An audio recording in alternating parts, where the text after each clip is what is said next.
the hell is this?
What the hell?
That time of year again. Christmas. Presents. Empty bank accounts. Ah, you've got to love it. Anyway, first and foremost, I just want to say that I just want to apologize for the lack of videos. I think the last video I had was 3 weeks ago.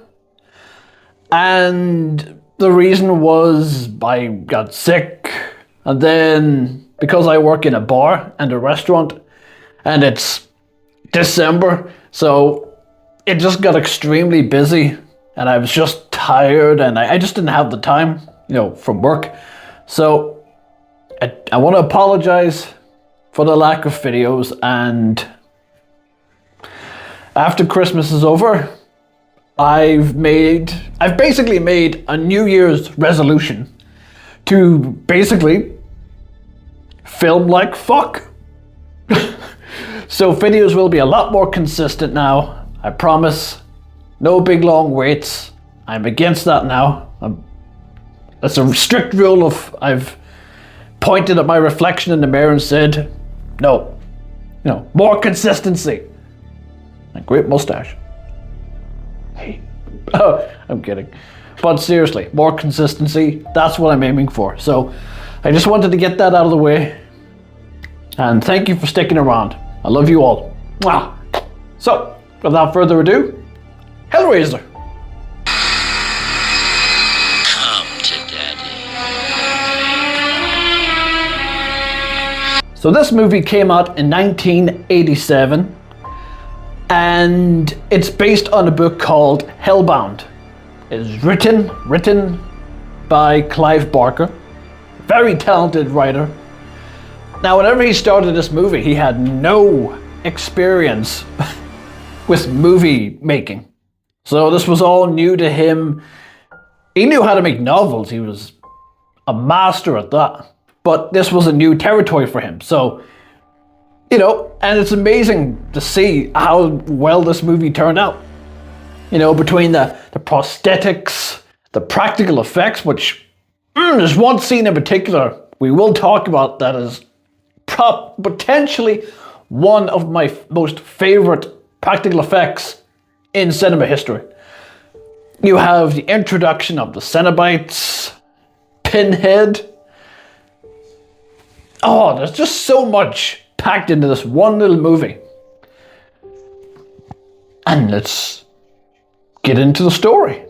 So, it tells a simple story of a husband and a wife moving into a brand new house that's a bit run down, and you can tell the wife, Julia, clearly does not want to be here, but it's like she's just making do, And Larry, who's the husband, he's more of a positive guy, just sees the positivity in everything, and he's trying to please her, and he's got a daughter, Kirsty, who's like the final girl in this movie, who he's trying to keep the pace on both worlds, So he's a cool character. I like Larry.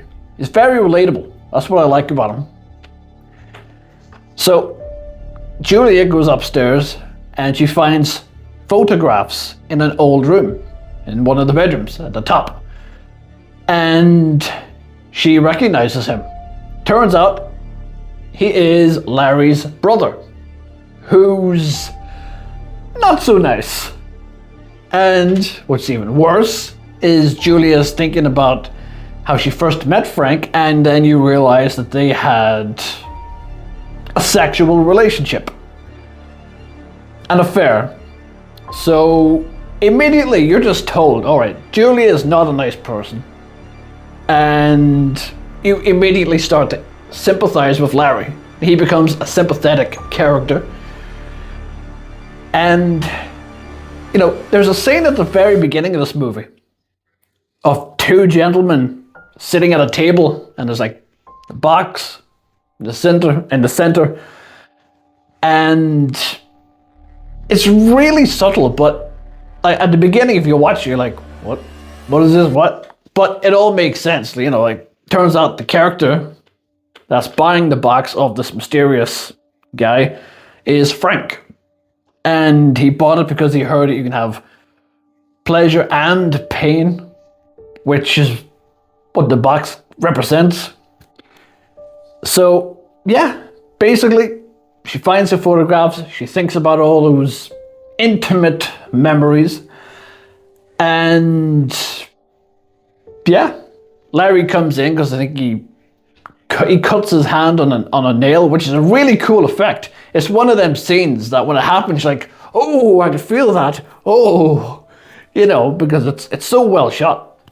So he comes in, his hand's bleeding, and he doesn't do well with blood, and the blood drips onto the floorboards and sort of seeps through. And while they're all having dinner and everything down in the kitchen, that's whenever one of my favorite scenes happens. It's basically Frank being reborn. Because in the beginning of the movie, he pretty much gets torn to pieces. Literally. And basically he resurrects. And the resurrection scene is done so well. And the fact that it's practical just made me even enjoy it even more. It's used with a puppet, with a lot of goo, which apparently was hard work to work with because there was just so much of the slime and and also fun fact, that entire scene is actually reversed. So, they reversed it to make it look like he was coming up, but in fact it was in reality going down. like behind the scenes. So yeah, fun fact. And of course, earlier you only get a very quick snippet of the Cenobites. And Doug Bradley, who plays Pinhead in this movie, he sums up what the Cenobites are in a simple phrase, simple manner. Basically, how he puts it, the Cenobites are prison guards, and Pinhead is the warden, and the demons are the inmates. So, yeah, and the box is basically the key to these prison cells. So, that's a simplistic way of thinking about it. If you're ever wondering, what are they? Who are they? That's pretty much the simple way of basically who and what they are. So, yeah. And also, I would like to give a really quick shout out to my good friend, Sherry, who is a huge Hellraiser fanatic. And, you know, I promised I would give her a shout out, so this is it. Sherry, you're awesome. You know, there's even some differences from the novel that this movie is based on compared to this movie. For example, did you know that Pinhead is not the original leader of the Cenobites? I know, right? Mind-blowing. No. The actual leader of the Cenobites, the warden, in the novel is actually Butterball. Now, he's the one in this movie who looks like... I can only describe him, physically wise, as like a giant thumb. That's the only way I can think about him. Is that come on, he looks like a thumb. A thumb. Come on, that's him. Just imagine the tongue. See what I mean? See? So, yeah. In the novel, he was the leader of the Cenobites. And because of like practical effects and the costume that he was wearing, he couldn't really talk while wearing all the makeup. So they had to sort of basically give it over to Pinhead because, you know, Doug Bradley was the one who could physically talk with the makeup on. You know, and Chatterer, who's the other one with the chattering teeth, he couldn't see. Literally, he was blind. So at any time he had the outfit on, he had to be like held by the hand behind the scenes, and you know, stood where he needs to stand for the shot. So he couldn't really talk. So yeah, Doug Bradley was the perfect character, and I'm so glad they did, because how he delivers his lines and how he just looks, everything just screams iconic.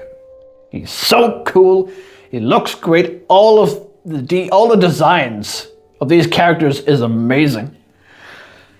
And even Frank, whenever he does come back and he doesn't have any skin, he just looks so grotesque. You know, with the muscle, especially whenever he has the suit on. It's just the red, you know, skinless Frank. Looks so gooey and just icky, but so fucking awesome. Awesome design. And there is one other like creature in this movie.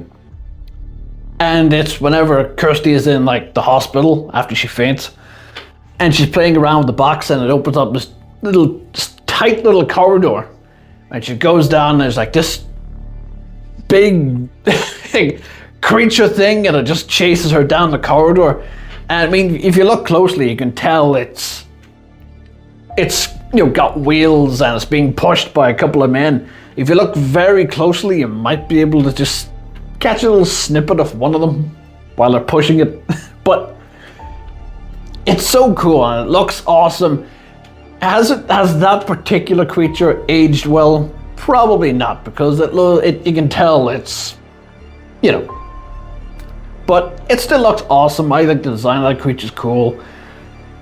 And it's there just to be there, just for a scary chase, you know. And it makes an appearance at the end of the movie as well, fighting her to try and get the box, which is just actually a funny scene. But yeah, practical effects are great. All the acting is great. There isn't one bad actor in this movie.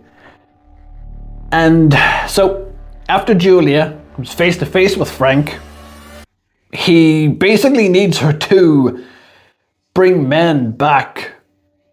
Or women. I mean, it didn't really specify only men, but she chooses men to come back to the house so he can devour them, basically. And as he does that, he becomes more whole. Bit like Imhotep from The Mummy, you know. So that happens. And of course, poor Larry has no idea about any of this until it's too late. You know, eventually Larry gets dispatched also. But, you know, there's a part of Julie that kind of wants to keep him alive, that doesn't want him to get hurt, but at the same time, she doesn't give a shit about the guy. You know, so it's... And then eventually she just gives in and says, all right, fuck it. Let's get rid of him. You know, which is creepy. And there's so many other little creepy scenes. Like there's a homeless guy who walks into like a pet store and he puts his hand in with all these crickets and just starts eating them. And there was a real live crickets. So, ugh. Although, at least he's getting his protein. I'll give him that. So,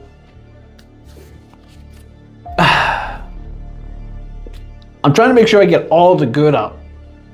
Because I do have some very, very minor, more nitpicks, but minor little things that kind of bothered me. But it didn't take me away from enjoying this movie. God, no. But if I were to nitpick, it would be that I don't think we had enough screen time with the Cenobites. I would have loved to have them on screen a bit more than the four tiny scenes that they had throughout the movie. I think it was 4, I'm guessing. And it would have been cool just to have a bit more of them, but in essence, the less you see of them, the more scarier they are when they do appear. So, there's that. Again, it's only a nitpick. The second nitpick is whenever Frank does eventually dispatch of Larry and wears his skin, why does he still sound like Larry? I mean, he's wearing his skin, not his voice box. So, you know, he should technically still sound like Frank. So, again, it's only a nitpick. It's not a big deal. I just thought it was a bit strange, but the guy who plays Larry did a fantastic job. I think his name's Andrew. And there's actually lines in this movie that he improvised. Like, for example, the line, "So much for the cat and mouse shit." That was improvised. And Clive Barker liked it and thought, all right, you know what? We're going to keep that in. I like that.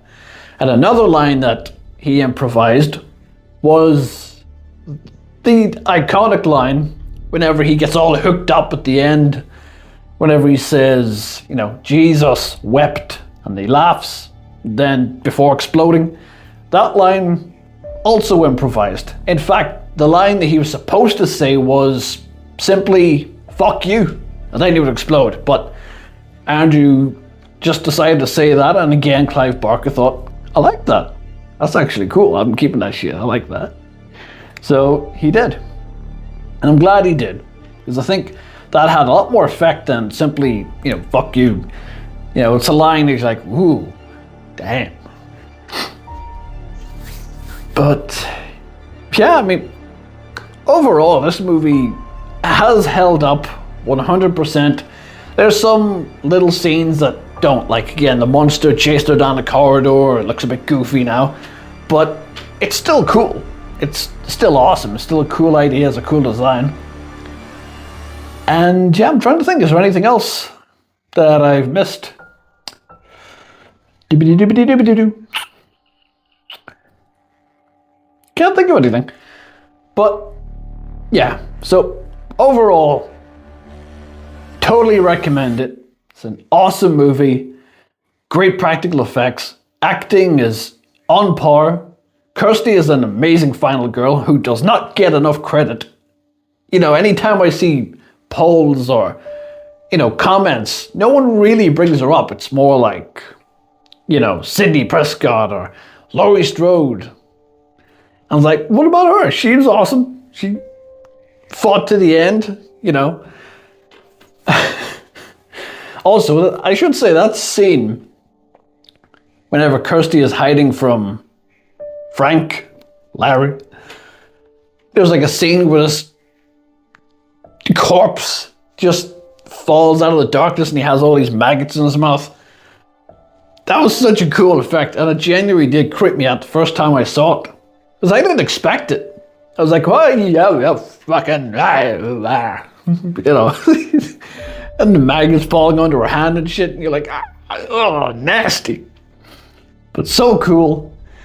And there is one line, actually, in this movie that genuinely made me laugh. Because I did not expect it. And it came out of nowhere. In a movie like this, you don't expect it. It's whenever Julia's in the bathroom and Larry's at the door, you know, asking if she's okay. And he holds up a cookie and he's like, you want a cookie, little girl? And you're like, where the fuck did that come from? Like, you could just tell he improvised that too. It's just so random. Funny and a bit creepy, but it's funny. It's just hilarious. I always laugh every time I hear it. I even quote it sometimes. Run around to people, hey, you want a cookie, little girl? And they look at me like, what? Then I just run off, disappear into the night. You know, still, they're standing there for like 3 days, like, what? What do you say? But yeah, again, overall, awesome movie. Totally check it out. Chef's kiss. So, if you made it this far, thank you so much for watching. I wholeheartedly appreciate it, and I appreciate all of you. And, yeah. You know the score. Don't kill anyone.